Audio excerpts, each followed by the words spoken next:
শুভেন্দু অধিকারী বলেছেন, বাংলায় তিনি বাংলার সংস্কৃতি চান আর হিজাবের আরবি সংস্কৃতি চান না। কথাটা শুনে হাসি পেলেও ভয় লাগে, কারণ হিজাব শুধু আরবি শব্দ নয়, বাংলার মুসলিম নারীদের বহুদিনের রেওয়াজ। হিন্দু নারীরা ঘোমটা দেয়, মুসলিম নারীরা হিজাব রাখেন, দুটোই এই বাংলার ছবি।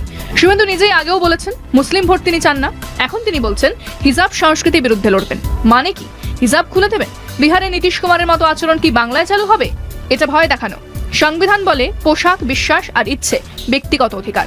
হিজাব আটকানো মানে আইন ভাঙা, এর শাস্তি জেলও হতে পারে।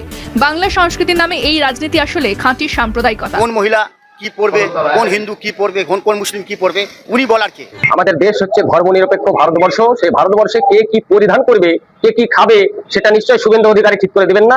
শুভেন্দু অধিকারী তিনি পাগল হয়ে গেছেন। আমাদের সংবিধানে আছে যে প্রত্যেক মানুষ নিজের ধর্ম অনুযায়ী রীতি পালন করতে পারবে।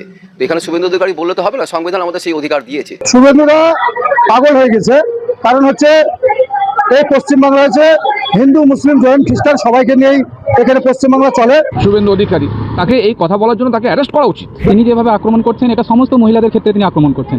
এবং তিনি যে বলছেন যে তিনি তো নিজেই বিয়ে করেননি, তো তিনি মহিলাদের গুরুত্বটা কি বুঝবেন? মাথার ঘোমটা সম্পর্কে তার কি জ্ঞান আছে? একজন নতুন করে হিন্দুত্ব ধর্ম শেখাচ্ছে বিভাজনের রাজনীতি শুভেন্দু অধিকারী। তার কাছ থেকে আমরা কোনো হিন্দুত্ব শিখবো না। আমরা হিন্দুত্ব শিখতে হলে আমরা বিবেকানন্দের কাছে শিখবো, যে শিক্ষার্থী ধর্ম সভায় ভারতবর্ষকে মাথা উঁচু করেছিল এবং হিন্দু ধর্ম কি আছে সেটা সারা বিশ্বের কাছে প্রচার করেছিল।